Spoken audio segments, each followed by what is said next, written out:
Good afternoon, good evening, whatever time you're watching or listening to this, and welcome to another episode of Behind the Bell, proudly sponsored by Champs Boxing Store and in association with the British and Irish Boxing Authority.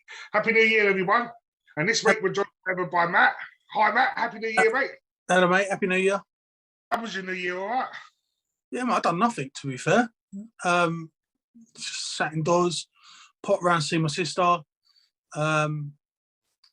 Yeah, so Christmas and New Year ain't really been the same for me this year. So it's been it's not been an easy time. But listen, we move on, we move forward. So, mate, you said about moving forward for next year, but let's just go back to the end of last year within the sport of boxing. There seemed to be a couple of incidents that politics got involved over the sport. And I just want to get your opinion on how that is damaging to the sport of boxing. Well, it's always been there, Lee. It's always been there, especially in not mentioning any names in certain boards, shall we say, and sanctioning bodies. It's always been there, but to be honest, like seeing the two things that I've been watching the past few weeks.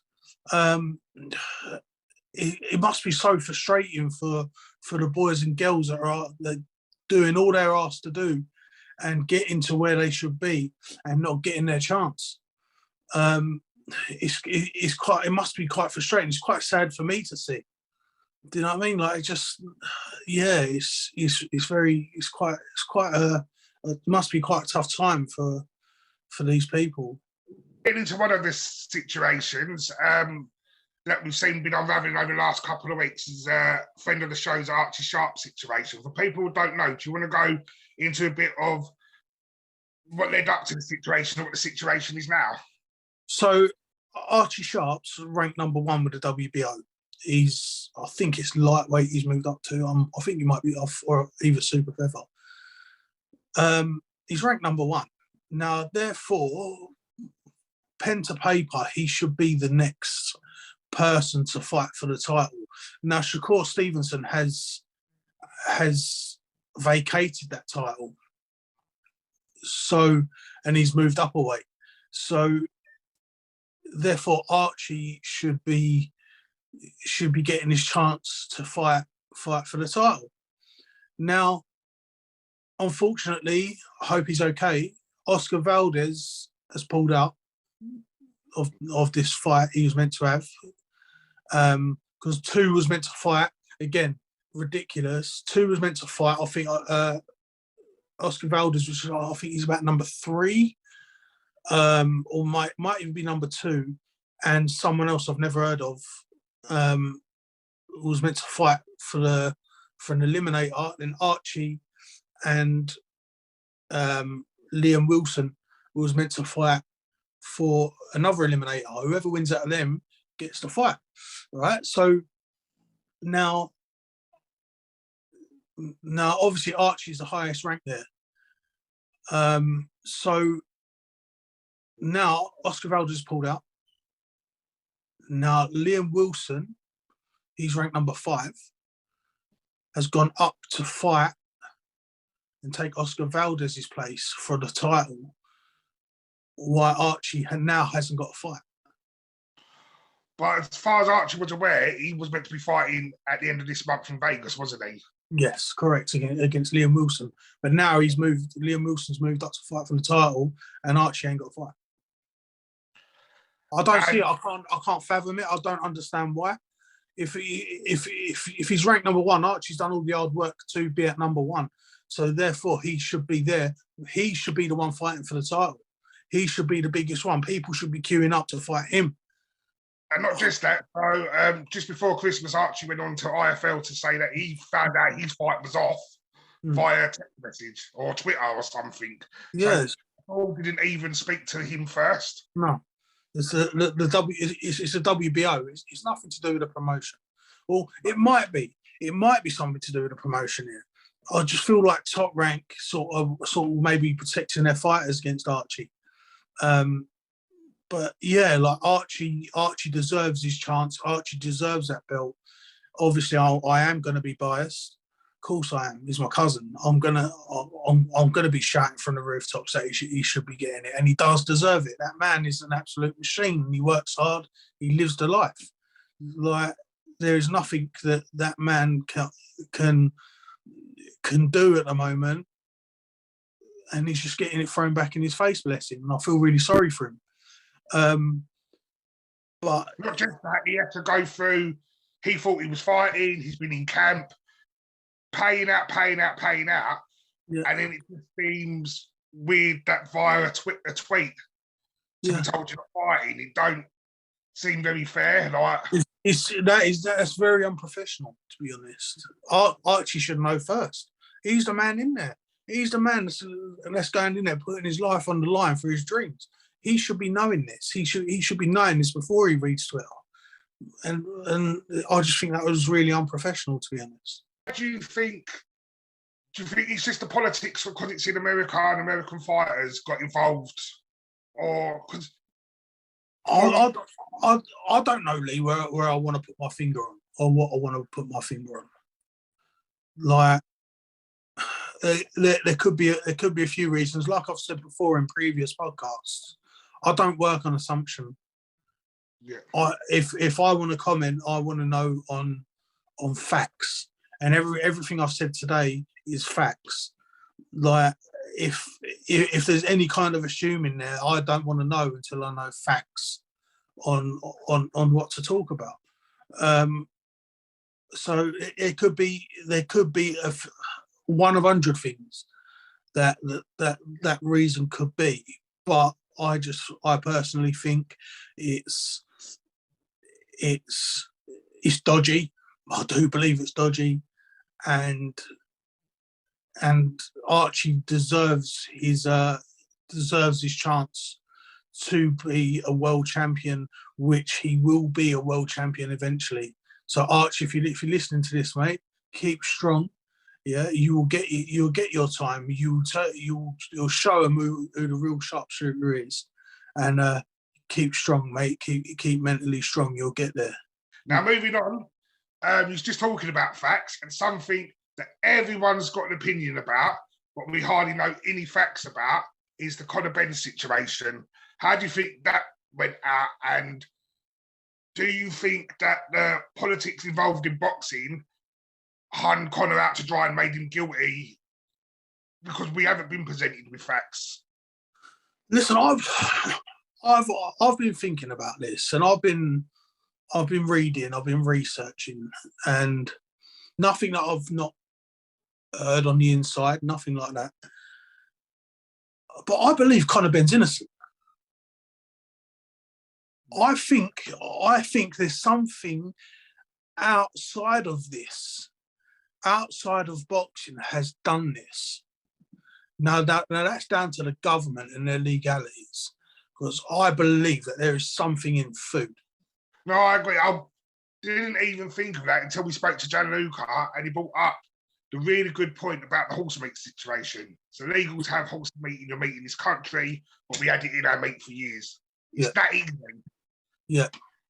So why can't, because everyone's saying, oh, he's just chatting rubbish, but it shows that it's easily done. Us as a nation been eating horse meat for years, not even realising about it. Well, if you look at it as a business point of view, I know he's got a good business head, Conor. Yeah. Now, why put that amount of money at risk if he even thought about it? And I know Conor, and I know Tony. They're purely professional. If there was any kind of drug in that gym, Tony's been a clean coach for 26 or 27 years now. Why is he going to put Tony's name at risk? And why is he going to put that amount of money at risk by taking something? I don't know. Even at a business point of view, it doesn't make sense. I hand on my heart, I totally believe Conor Benn is innocent. I reckon that there should be some kind of food test in this sub situation to prove that Conor is innocent. Because I know some people have said, "Oh, he's done it to not have to fight."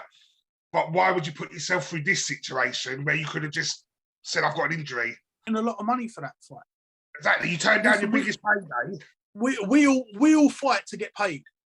Exactly. Yeah. So why are you going to do that? Why are you going to put that money and your livelihood on the line to lose that money for something you're going to deliberately put in your body? I think it's ridiculous, and I'm pretty sure Conor would think the same. And Conor wants to be a clean athlete, and he said that on numerous occasions. He's innocent.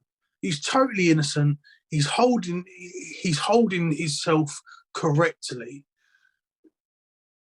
and yeah, I believe he's innocent. I really do. Do you think, to sort of protect their businesses, the boxing world has shunned him out and because it feels like he's been proven guilty to innocent by public opinion? It felt like the fight was going to go ahead until the public got hold of it. So they kicked up a roar. So then the board said, "Oh, actually, we cancelled the fight." It feels like the promoters were going to push along with the fight until the public. It feels like the public has said he's guilty, so he's sort of been pushed away and he's sort of fired. Do you think that's fair? Because footballers don't get judged as much. Rugby players don't get judged as much as boxers. So do you think that's fair that it feels like that boxing's turned into a popularity competition more than a sport? Well, where do you think that comes from? These bloody YouTubers. Yeah, these YouTubers are making it into a popularity contest. Yeah. Yeah, and that's why it should be scrapped. Go white collar. Go white collar. Let people who deserve it, like Archie and Conor,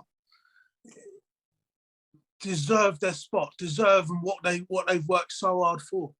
But yeah, no, I believe the people that don't actually understand the game, going back to your question, is the people outside of boxing are quite quick to talk, quite quick to judge. If you actually look in it and looking at correctly, he's innocent. Is everything I'm looking at and everything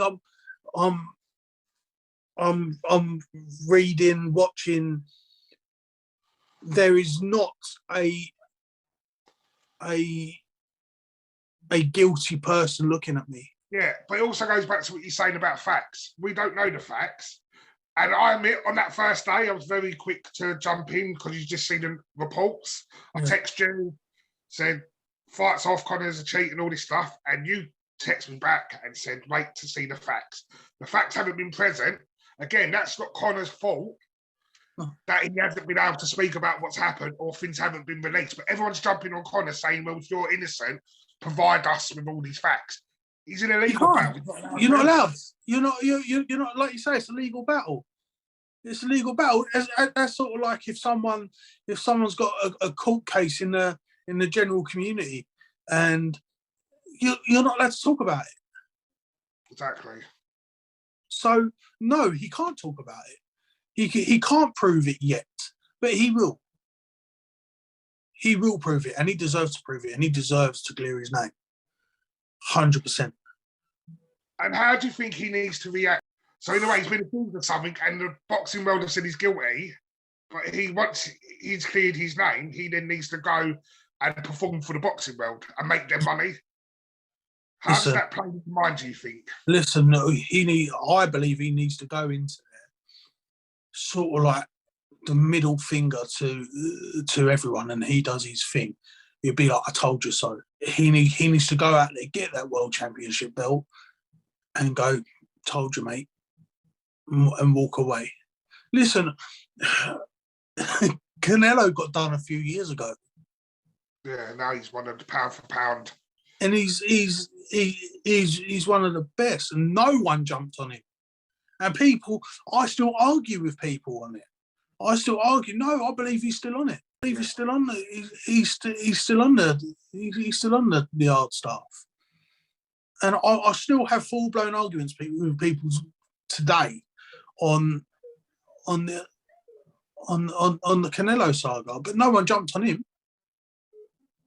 So what's the difference between Conor Benn and Canelo? They're both human. They're both human beings.